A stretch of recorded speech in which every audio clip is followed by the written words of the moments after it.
Good morning, everyone. So, boy, it is great to be here today. I want to introduce myself. I'm Katie McIntyre. I take care of marketing for Generations Bank, and I'm also the race director for the inaugural Right to Run 19K and 5K happening tomorrow.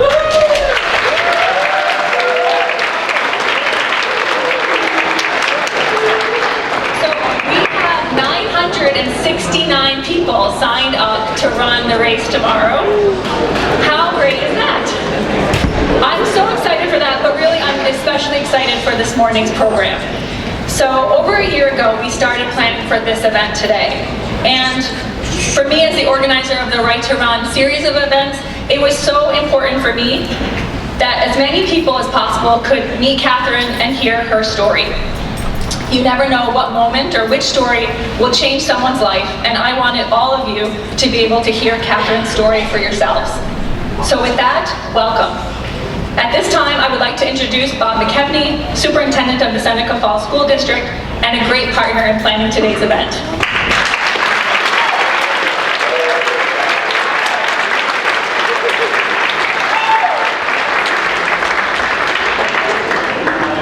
Good morning, thank you. I also, a special thank you to Katie. She's one of those people that kind of flies under the radar, but you heard her say this was a year in the planning, and so Katie, thank you very much. Welcome to another great day in the Seneca Falls Central School District at Mynderse Academy and at Seneca Falls Middle School. Thank you to Generations Bank for organizing this event. Big race tomorrow. 969, so I'm hoping when we leave here today we can get a minimum of 31 more people out of this audience to make 1,000. Yeah.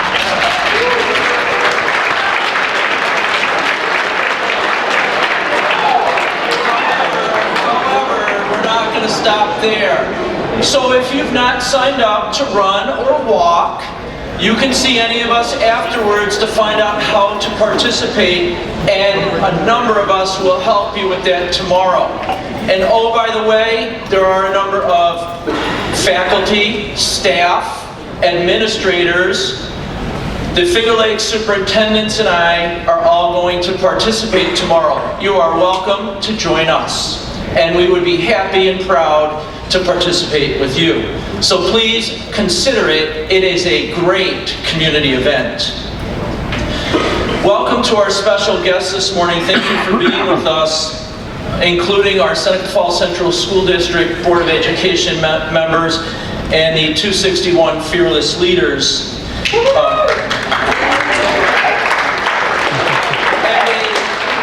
a special shout out to all the teachers in the room during this Teacher Appreciation Week. Thank you for what you do every single day.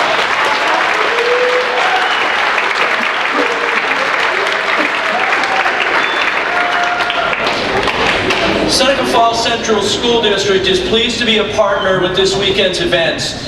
The partnership with Generations Bank and the Right to Run event is another opportunity to enhance education in our entire community. You will truly enjoy this morning's presentation. So tonight, or this weekend, when you're asked what you learned in school today, instead of saying nothing, I would encourage you to respond with, I learned about courage, I learned about bravery, I learned about persistence, and I learned about resilience. I learned about challenge, and I learned about inspiration, and most importantly, I learned about fearlessness. I would ask you to please be so kind and courteous to silence your cell phones during the presentation so it does not become a distraction. At this time, it is my honor and privilege to introduce Mr. Mynderse Case, President and CEO of Generations Bank, and President of the Women's Right to Run 19K and 5K event. Welcome, Mr. Case.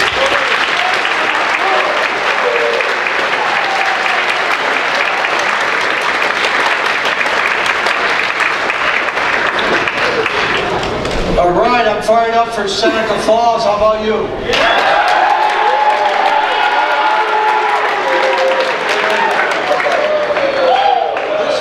This is where it all started back in 1848 when 32 men and 68 women met at the first convention for women's rights. We own that as a community, and there's no other area that can claim that.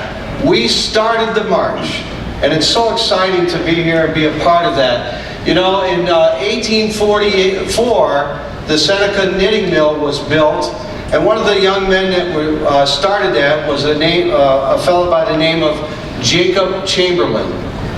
Jacob went on to be a part of the convention and actually signed the document, the Declaration of Sentiments, which I'm sure you're taught in the school. So in 1870, a little tiny bank was begun, the Seneca Falls Savings Bank, and we are still that same bank. We might have changed our name to generations, but we're that same small town bank right here in Seneca Falls. And our first president, can you guess who that was? Jacob Chamberlain. So after being in this community 146 years, it made perfect sense to our board of directors and to our employees that we ought to do something a little bit more meaningful to commemorate what began in 1848, which is the move for equality among the sexes, which is hard to believe that we have someone here that was thrown out of a race almost because she dared to run it as a female. And that's just a few short years ago, which you'll hear about shortly. So we're glad to be a part of this. We're so glad that you're here this morning. I'd like to especially welcome to the podium one of our sponsors for today's discussion, and they really are a great sponsor for this, and that's Seneca Meadows, Mr. Mark Benjamin.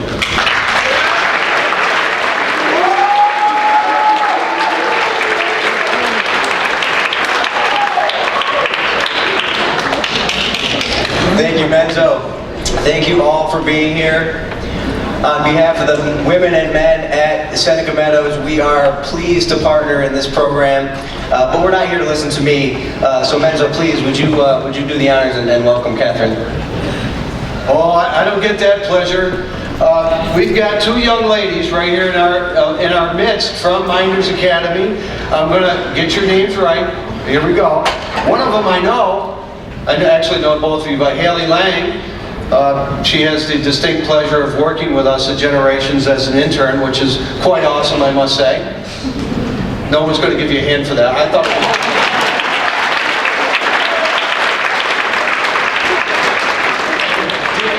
Tarawi. I got it.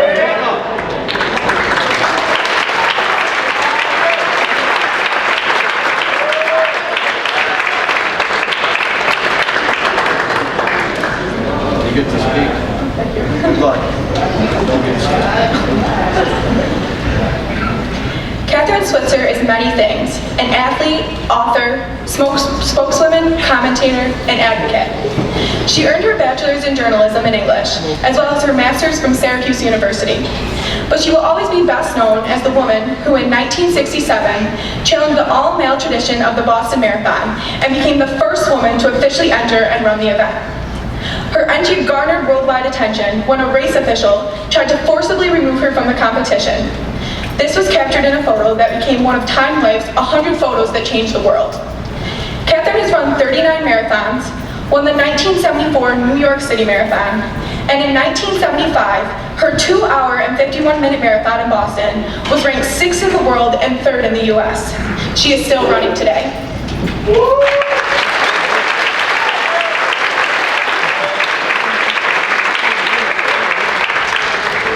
Having been denied many athletic opportunities herself, Kathrine is a tireless advocate for female athletes, and after organizing a global series of 400 women's races in 27 countries, she was instrumental in making the women's marathon an official event in the Olympic Games, first staged in 1984 in Los Angeles.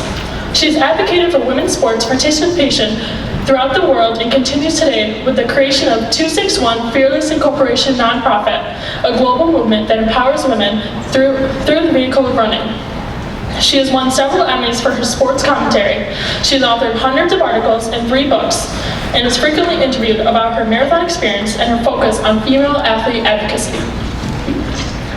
She's earned more awards than I can name, but a few highlights are being named Runner of the Decade, one of 4 Visionaries of the Century by Runner's World magazine, and an honor fellow from the National Association of Girls and Women in Sports. Likewise, she is in several halls of fame, including the National Distance Running Hall of Fame, the International Scholar Athlete Hall of Fame, and the National Women's Hall of Fame. The latter is not for running, but for changing women's lives. But who could introduce her better than Meryl Streep? Take a look at this.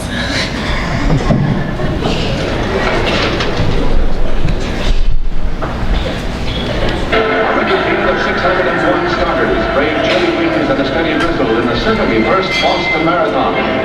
The 1967 Boston Marathon was run in some of the worst conditions in race history. While most of the crowd was focused on the front of the pack, another runner was making a stir far behind.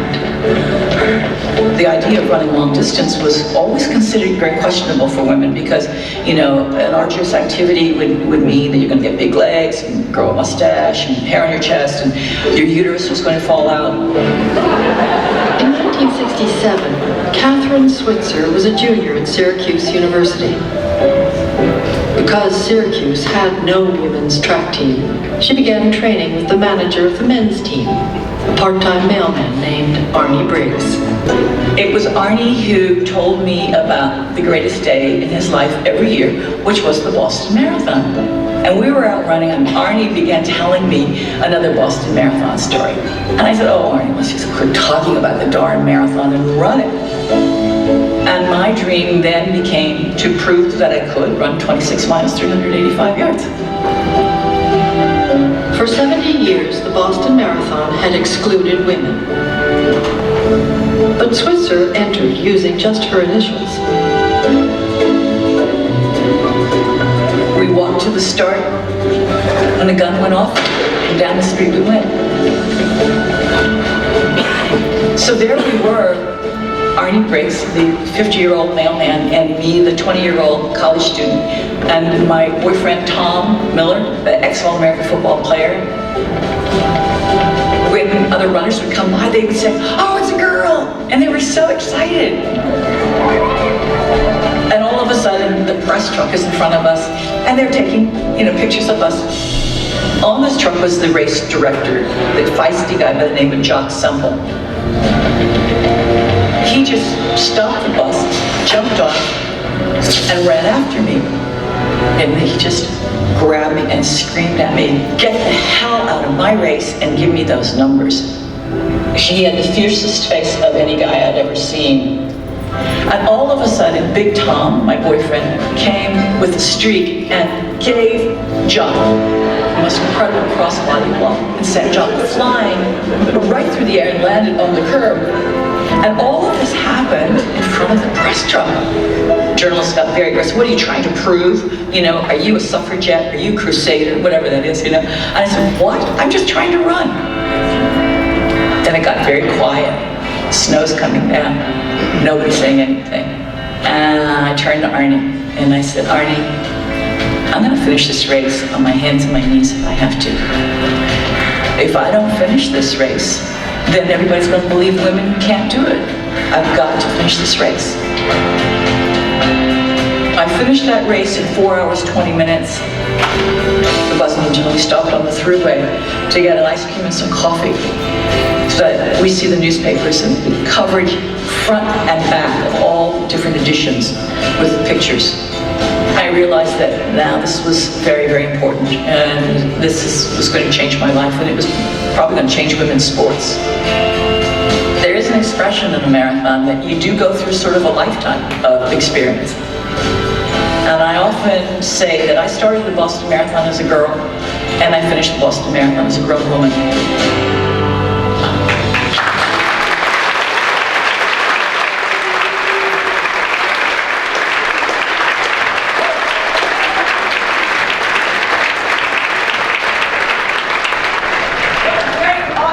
What a great audience. I'm going to get you rocking and rolling today. We're going to talk for about 30 minutes, and then I'll take all kinds of questions, and nothing's off limits, okay? This is not a girly story, by the way. I just happen to be female. The story I'm going to talk about is about all of us. It's about boys and girls and men and women going forward, all right? It's a story about destiny. It's also a story about changing the worst things in your life into the best things in your life. It's a story about paying back, playing it forward. It's a story about things never being too late to make change. It's a story about maybe changing your own lives and chasing a dream and having a vision. How's sound back there? Everything okay, or am I getting feedback? Good? Okay, great. This is how it begins. I'm going to tell you a story, all right? It's always better to have a story than an election. It started when I was 12 years old. And I came in from the end of my elementary school years. There were no middle schools in those days. So at the end of 7th grade, I was going to go to 8th grade, which was going to be high school. And I was only 12. I was a year ahead of myself because my parents started me early. And I was going into an advanced stream in high school. If you have kids you own someday, don't do this to them, okay? Because sometimes you're ready for things intellectually, but you're not ready for them emotionally or physically, and I wasn't. And I was looking around my life, and I was saying, when I go to high school, I'm going to want to be accepted, you know, don't we all? And I want to be pretty and popular, don't we all?